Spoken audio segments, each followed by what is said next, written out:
kanë thonë dietarët, ç'është llogaria lehtë? Çfarë do thotë llogaria lehtë në atë ditë madhe? Do e marrë Allahu personin që i ka dhënë librin nga e djatha dhe do t'ja përmendi gjinafet që i ka bën dynja.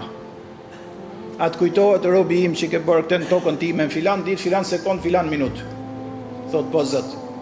Shumica, vëllezër motra nderuara, shumica atyre gjinafeve janë bën vetmi, nuk i din askush.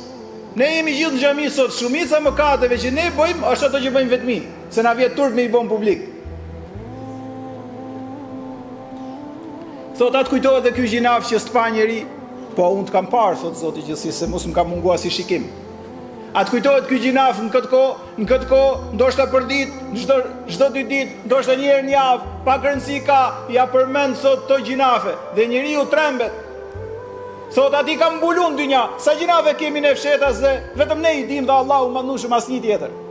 Thot ati kam mbulun dynja, po të qofsha fali, thot robi, edhe sot ti mbuloj dhe ti kam fali. Kjo është llogaria e lehtë. Kurse ato që është hidhur i fut në xhenem. Fa amma men utje, pse thash është gëzimi më i madh, lumturia më e madhe, begatia më e madhe. Si thot, mbasi e lexon librin e jetës, vlla dhe motër të begatofti i madh i Zotit, drejtohem atyre që janë më në moshë. Sa na ka mbet nga kjo dynja? Ikin ditët, ikin javët. Brenda këtyre ditëve që na kanë mbet, do ketë ditë lumtura, se Allahu kështu i ka projektuar, po do ketë dhe hidhrime, do ketë dhe stres, do ketë dhe probleme. Po ato që po futen me një moshë pak më të thellë, që fillojnë smundjet, fillojnë problemet, po ato që si kanë fëmijë të mirë dhe nuk do t'i mbajnë, sa do vujnë? Po sa ka mbet nga kjo dynja përveç se pak? A ja vlen ta humim xhenetin? A ja vlen ta humim botën tjetër, kur Allahu e krijoi njeriu me famë? Për këtë arsye ju begatofti i madh i Zot, nga lumturitë më të mëdha, më të begata dhe që do ndjehet njeriu më krenar, është kur librin e ka të mbush me vepra të mira. Dhe Zoti gjinafet ja ka shujt, ja ka fal dhe ja ka mbulu.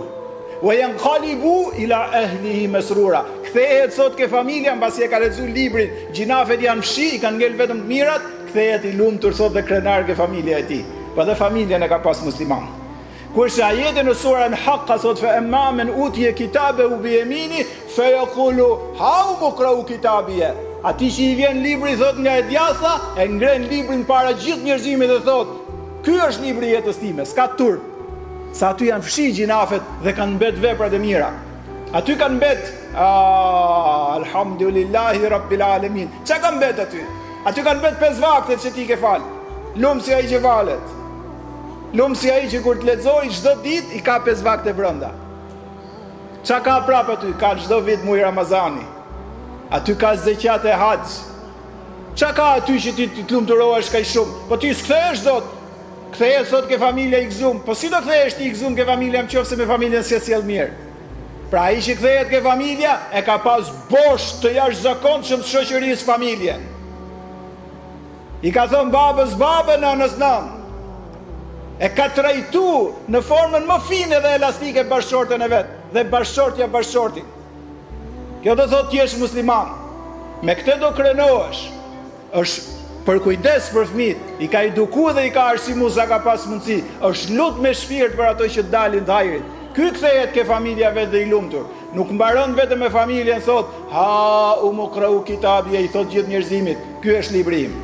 Ai di si shkon në xhenet dhe me libër, thot inni dhanantu anni mulaqin hisabie. Tha i mençur kam qenë. Shikoj sa interesant. Muslimani dhe ignoranti, muslimani dhe i çmenduri, muslimani dhe stresanti, muslimani dhe kaotiku s'kan as lidhje, janë të përjashtuar nga Kurani. Thot unë me mençurinë time që ma dha Allahu më nushë mendjen e shëndosh, e kam ditë që do jap llogari dhe kam bosh shumë vepra të mira të dal krenar. Kështu thot.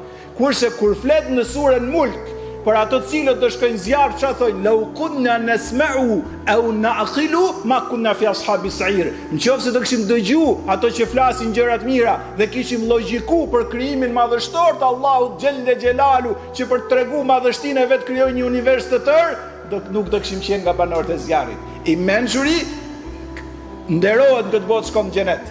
Ai kaotiku humb këtë botë, shkon zjarr në xhenemit. Kjo është ndarja e Kuranit famlar. Prandaj muslimanët janë të mençurit, muslimanët janë moralshmit, muslimanët edhe muslimanët e vërtet po flas, janë ato që bëjnë mirë, janë ato që afrohen nga ai që ka nevojë.